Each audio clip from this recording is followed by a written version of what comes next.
What's up guys, welcome to my first vlog. In this video, I'm going to be taking you through a work day in the life of a business owner in Dubai. So yes, I am in Dubai. This is the current view, a beautiful view of the city, and I spend around 7 months of the year in Dubai.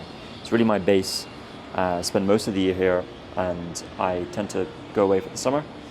So yeah, here now, it's currently October at the time of filming this, and it's just cooling down now. It's still like mid-30s degrees Celsius, which is crazy. But November tends to be the month where it really starts to cool down more and starts to be a lot more manageable. So, being the fact that it's October and we are getting closer and closer to November, the best month of the year for e-commerce brands, and myself running an agency that works solely with e-commerce brands, it's a very, very exciting time for us as well. So, with Black Friday up and coming, I want to give you guys some quick fire Black Friday tips because, this Black Friday will be my 5th Black Friday. We really started to work with e-commerce brands in 2020. That's when we really started to get going. So 2020 was our first real Black Friday with the e-commerce brands, and then we've had one of those each year since, right? So this one will be our 5th. And regardless of whether it's your first Black Friday, your 5th, or your 10th Black Friday, here are some things that I've learned that have worked well for us over the years. So the first one is start early. Now, every year I think it becomes earlier and earlier, but the way I see it is that there is heightened consumer demand in November. We're approaching, people are aware of Black Friday, people are aware of the holidays coming up. You have Thanksgiving in the US, you have obviously Christmas coming up in December, and even though it might seem far away, you can still introduce gifting messaging and talk about those sorts of angles in your ads, right? So what we do is we think of consumer demand, and we're thinking like, how can we capture more of that consumer demand, right? Of course, we're going to capture a lot of it on Black Friday itself, on Cyber Monday itself. We still see peaks in revenue on those days, even when we start the sale earlier. And with that in mind, we're starting, early November, right? Some of our brands have already started, and we're going to start most of our brands, the first or second week of November. And what that's going to mean is we're going to capture more consumer demand. We are going to have more time for ads to run and find winning ads and ramp up those ads. So when it does come to the Black Friday, Cyber Monday weekend, we have ads that have been running for a few weeks, working really well compared to those that are maybe just launching their ads, the day before, right? So we have that kind of first mover advantage there. The second tip is to make it easy for the customer to get the deal, right? Whether it's the discount itself, where you just want to go simple, right? Site-wide percentage off, dollar off, or some sort of bundle. You don't want to make it difficult. You don't want to start, like, now is not the time to be testing new offer types, right? You want to test something, you want to run an offer that you have already proven in the past. So whether it worked last year, whether it worked earlier this year for like another sale, like 4th of July, or Mother's Day, right? Another sale event. We're going to want to run that same structure as your offer for Black Friday, Cyber Monday, okay? And then you want to make it easy for the customer to redeem it, meaning the best way is you pre-discount all the products on your website so that, if that's something that you're running, because the customer doesn't even have to enter a discount code at checkout, right? They don't even have to think about it. That's the best method. The second best way is to auto-apply the discount code at checkout. So one of those two methods you could do, both work really, really well. The third tip is to make everything congruent across your funnel. So from your ads to your website itself, right, have it on the announcement bar, have it in the hero of the website, on your homepage, have it in the first images of each product page. Make it very, very clear and always remind the customer of what the discount is. It just reinforces that they're getting a good deal and that they should purchase now. Also on your post-purchase emails and on your abandoned emails, like all your email flows, all your email campaigns, just have like a simple banner to remind the customers that the deal is still live and there's some sort of urgency behind it, okay? So those are my quick fire Black Friday tips, and yeah, wishing everyone a great November and December, end to the year, Q4. And yeah, let's dive into the rest of the video. All right, so it is morning here in Dubai. It is currently a Friday, so every weekday, wake up around 8 a.m. and because of the schedule here in Dubai, because I'm so far ahead of basically most people on my team, most of my clients, I do like to start the workday a little bit later than I normally would like, and then I just finish later, right? So we're gonna go through the day. You guys will see how I structure it. But yeah, that is really it. So just kind of easing into things and have the coffee prepared. You guys can see that ready to go. Shout out to you who also drink your coffee black. And because I'm trying to up the content game, I made a little purchase of one of these things. So this is like a vlog camera. It's meant to be much higher quality, and yeah, we'll see if we can up the content game. So yeah, that is it. I'm gonna ease into some work, and I will check in with you guys soon.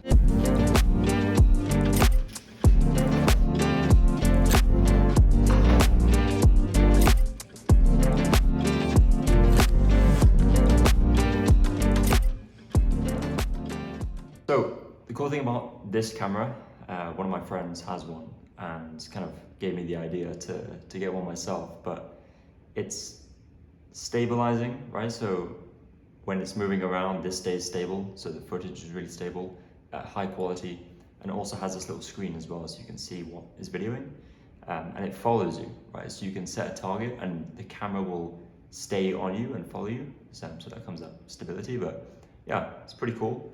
We're gonna charge it up, add an SD card, and then we'll start using it.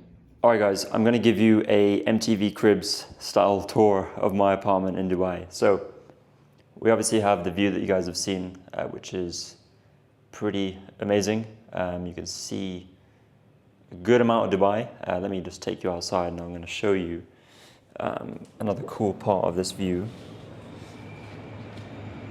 So let me flip this around.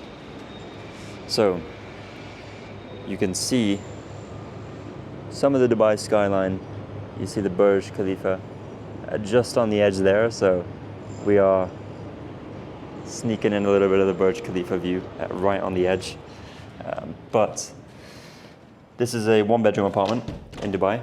And first, let me show you some of my things that I have here. So I do like to, a little bit of biohacking stuff. Let me just see if I can get this in. This is just a simple air purifier. I do like some of the biohacking stuff and just kind of optimizing setup. And here is the setup that I have. So the desk. I do like a very consistent, workspace. So the desk here, big desk, a lot of room, and then we have, very, very simple, MacBook, which connects to a dock behind, as you can see here, and then this, runs into a desktop computer where I like a big screen to do work from. And if you guys are not using Brain FM, then get on that. Right, it's one of my favorite tools. Brain FM, what it is binaural beats, right? So basically, you listen to this music while you work, and it helps you focus. So complete game changer. If you do any sort of work, then test it out, right? And thank me later. So yeah, that is how I lock into work. And then let's see here, we have simple sofa and kind of coffee table and stuff for those of you that like furniture. But yeah, I'm not going to show you the bedroom because there's nothing crazy, but you can just imagine it's just a simple bed. I like to keep it quite minimalistic, very simple. So yeah, that is it. Behind me is just a simple kitchen. As you can see, nothing crazy. Yeah, that's really it. So let's dive into the rest of the video. All right, guys, so we are about halfway through the workday, and yeah, something that came to mind that we've been experiencing more and more this year is like always be A/B testing on your website. Like always be A/B testing to increase your conversion rate, increase your AOV. Like you never know what's going to lead to an AOV or conversion rate increase, right? And I've experienced firsthand with clients, if we increase the conversion rate, we get better ad performance and we can scale further, right? We can increase the ad spend and still remain on target with our cost per acquisition. So I know you probably heard that a lot, like, yeah, increase your conversion rate and lower your CPA. Like, it's actually true if you can do it and maintain it. So with our clients, like we have a scientific approach to conversion rate A/B testing, which is based on data insights. I'd highly, highly recommend always coming up with a hypothesis for every test that you do, be it based on heat map data, session recordings, customer research, something that you saw on a similar brand's website that you think will work for your brand. Have some sort of starting hypothesis that's going to determine what you think the outcome will be, right? And that just helps you to stay on track and make data-driven decisions when it comes to coming up with A/B tests. So to actually implement these A/B tests, what we do is we have someone on my team, Laura, she designs the A/B test changes in Figma, right? So UX, UI, Figma mockups. And then we have our developer implement that into Shopify on the client's website in a draft theme. To actually do the A/B CRO testing, we use IntelliGems. It's a Shopify app, and it's the best one that we found to date for a replacement to Google Optimize, which was sunsetted probably over a year now. But yeah, that's what we do. And then we let the test run.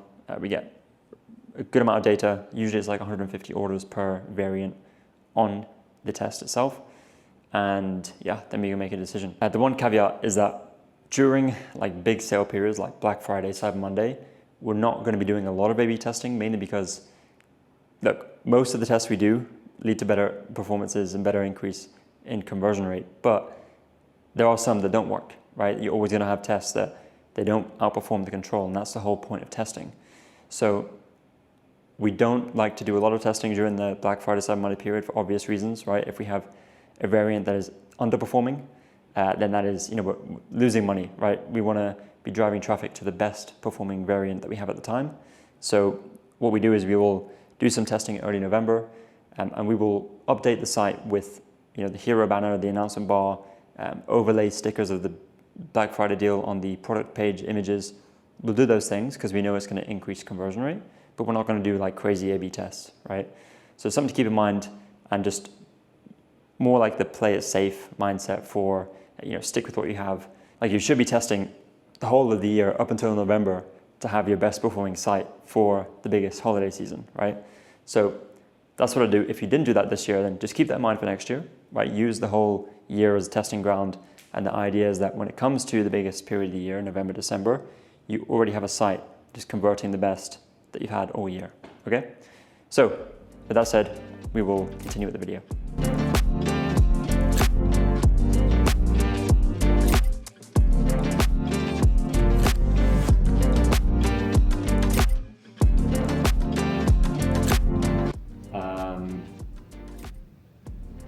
I don't remember.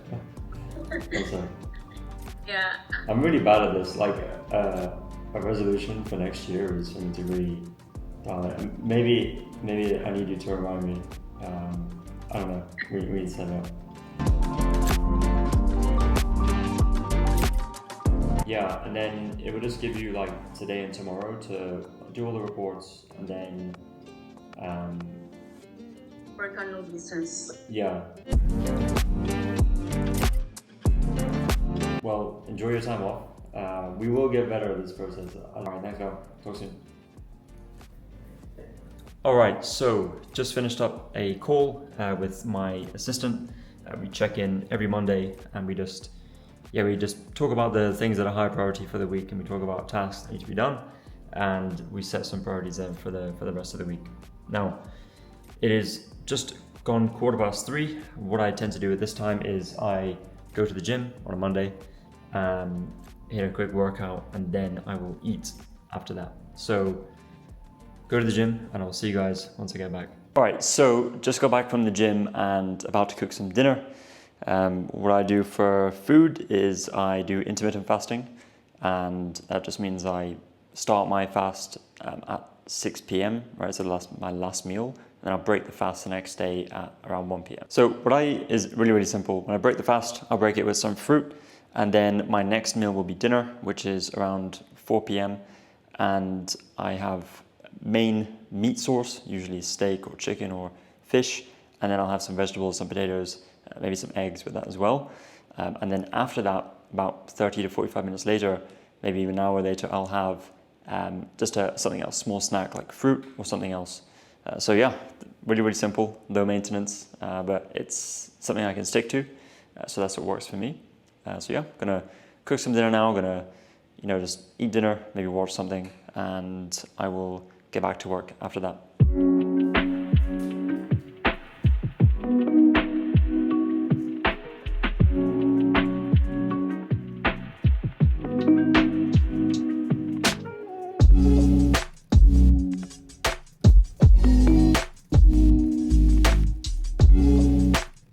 Alright guys, so it is 10 p.m, just finishing up the workday here. Just finished off with some calls, which is usually the case in the evenings.